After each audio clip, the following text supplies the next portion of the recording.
I think people actually genuinely loved and liked our game, but it was about changing a narrative for maybe that fan who hadn't seen it yet. Hey, everybody, and welcome to Here's the Scoop from NBC News. I'm Yasmin Vasugian. So today on the show, women's basketball is entering a whole new era. Better contracts and better media deals. Hall of Famer Sue Bird is answering the eternal question, why did it take so long? And you will not believe how long it's been since she held a basketball or played basketball at that.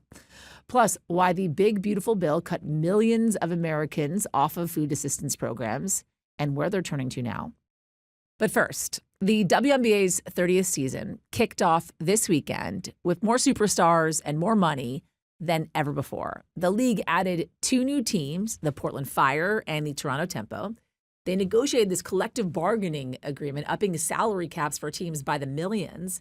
And the WNBA is returning to NBC for the first time in over 2 decades. So you got new teams, new million-dollar contracts, and new media deals.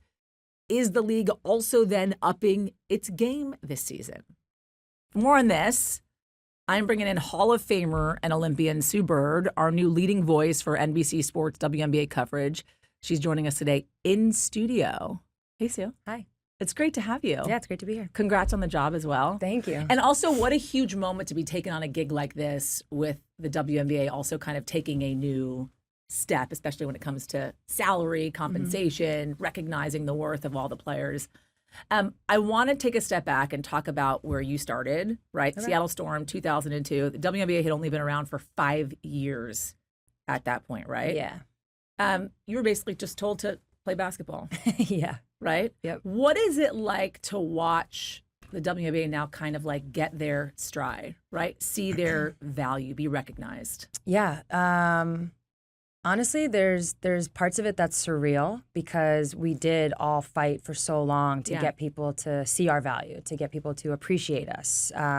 We kind of lived like a double life because on one side of it, I can think back to my years in Seattle, playing in the finals, sold out crowds, walking around the streets, getting recognized everywhere.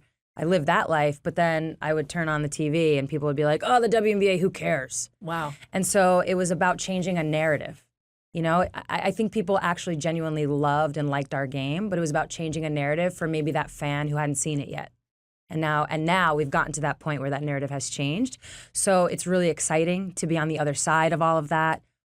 People always ask me, would you want to play now? Yeah, would absolutely. If I was 23, yeah. You'd be I'm like 45-year-old me, I'm good. But yeah, of course, because it's so exciting. Yeah. Again, to feel valued, I think, is the part that a lot of us older players really missed out on.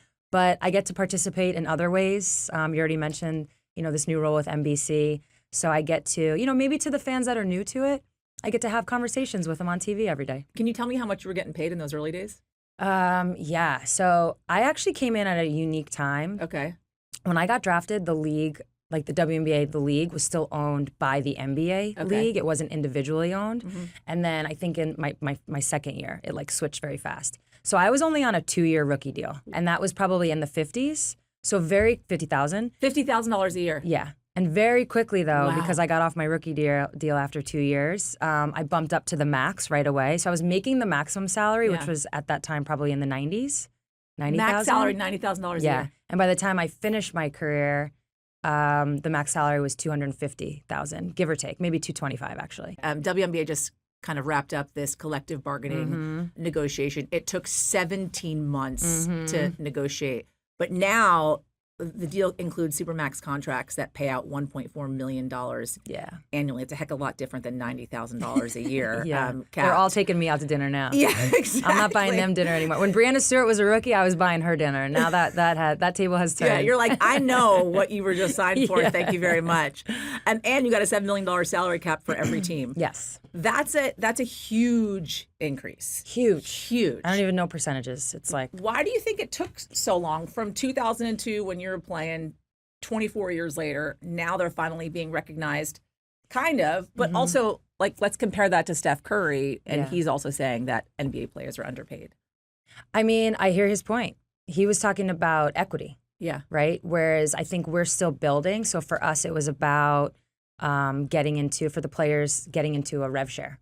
And the WNBA NBA comparison, I don't really, I don't like to do. I don't think. How come? Because it's apples and oranges in terms of like length of the league, like literal age, how long it's been around, where we are in our business life. When you are in a business, your business dictates how much money your employees, I guess, should be making. I don't view WNBA players necessarily as employees. It's more like partners. And I think if you go back to the Steph conversation, I think that's his point, is like we drive a lot of this business, so we should participate and have equity in it. Without I get us, that. you'd be nothing. I hope we get to that point for sure. And the way things are trending. But right now where we are in our existence, again, people do crunch the numbers. And when they compare the NBA at 30, the WNBA is in its 30th season this year, we're actually, you could even argue, like ahead of where they were.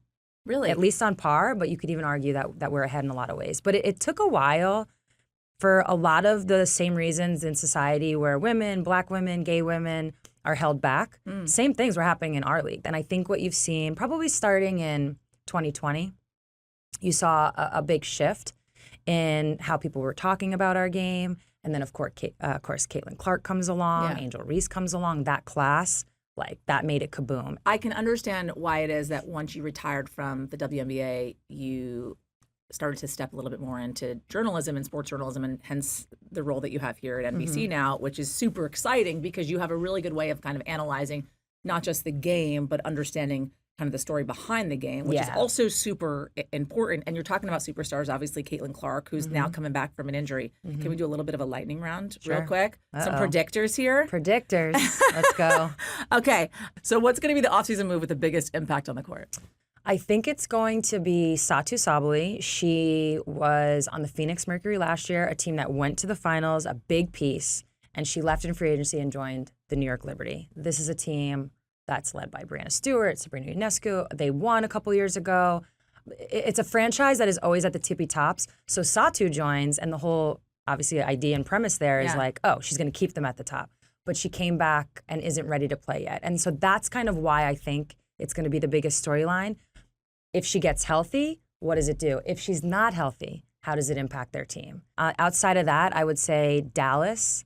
It's not just one player. I thought they had they added a bunch of vets to help out Paige Beckers, help out AZ Fudd, who's the number one pick this year. You're already seeing it pay dividends. Underdog team to watch. We'll go Washington Mystics.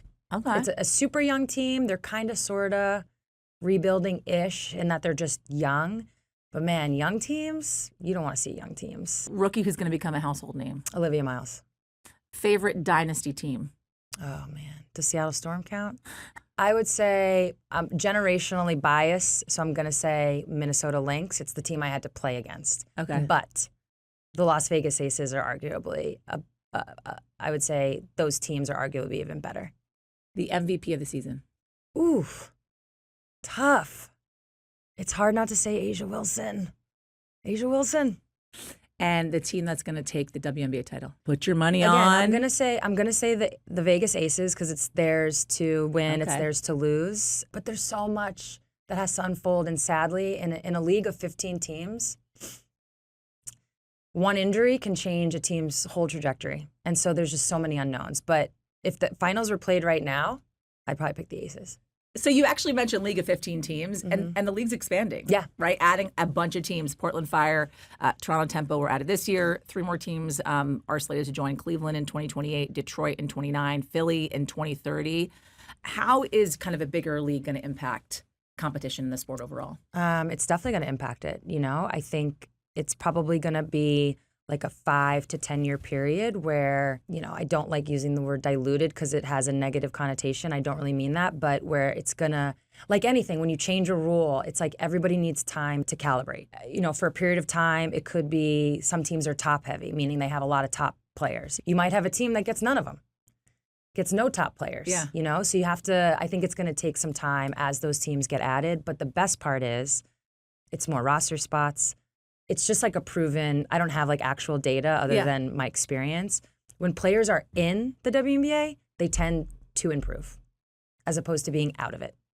So more players that are in it, you're going against this competition constantly, you up your game, and the level of play will just get better and better. The last time you picked up a basketball? In a real way? Yeah. My final game. Wow. Yeah, I have not played. Every now and then I have a weird moment where I'm like, so you're just never going to play basketball again? And then I'm like, no, you're not. And it's fine. And my body's better off for it. Sue Bird, thank you. Yeah, no problem. My pleasure.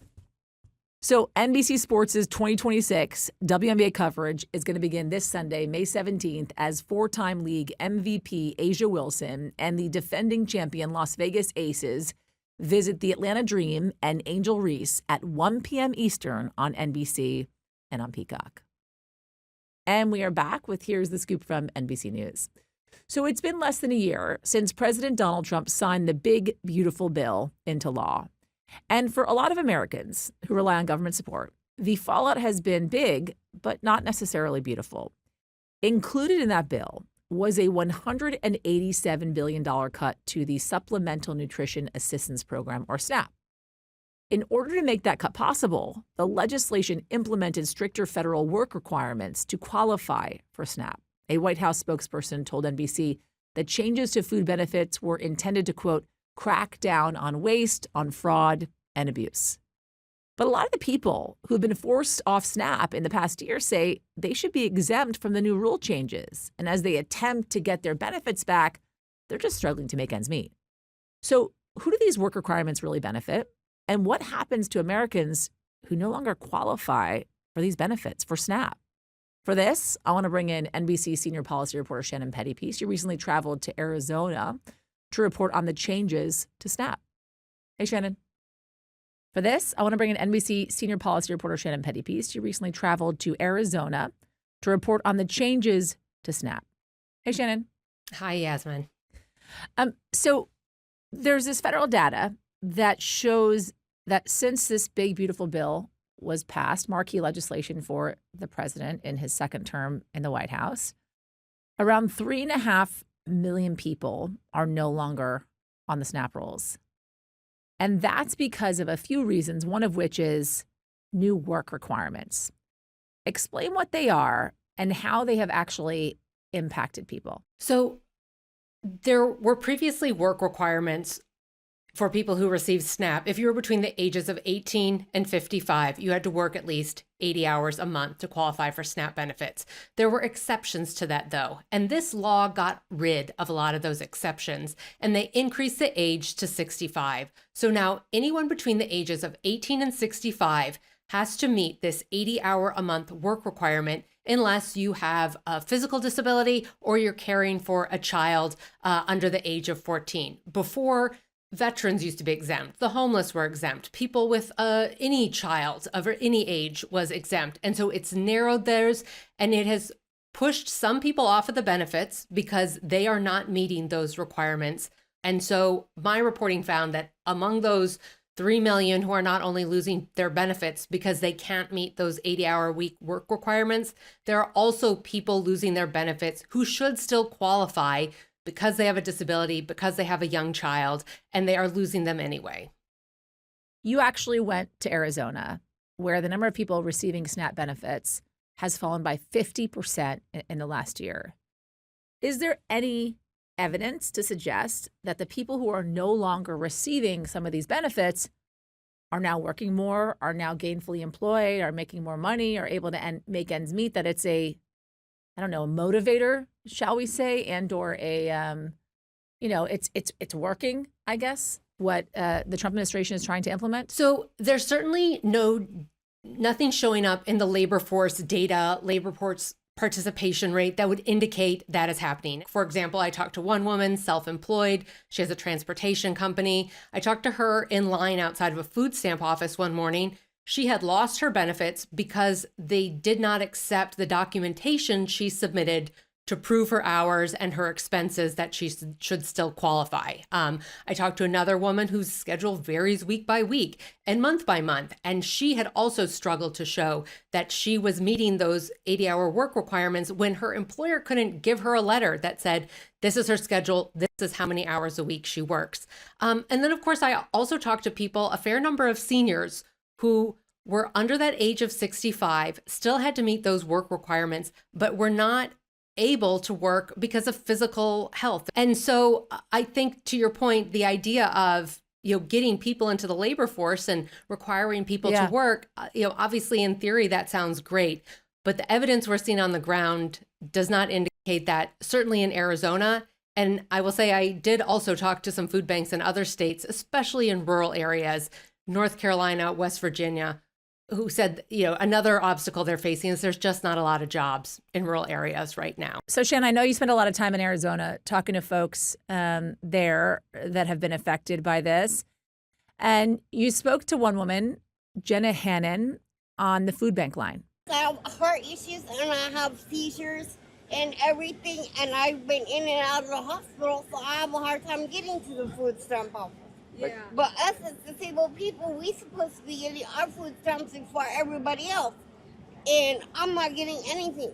Tell us more, Shannon, about her story. She said that she never received the paperwork she was supposed to receive for her her 6-month recertification. She has tried to get in touch with someone at the state's food stamp office, but no one answers the phone, which I heard repeatedly from people that the phone line just disconnects them. So many people have gone in person and waited in line outside the food stamp office trying to get help.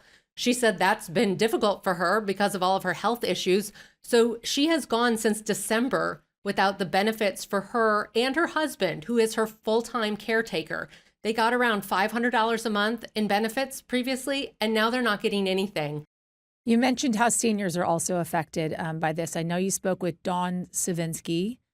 She used to work cleaning jobs, but recently retired because of health concerns. You also spoke with her online.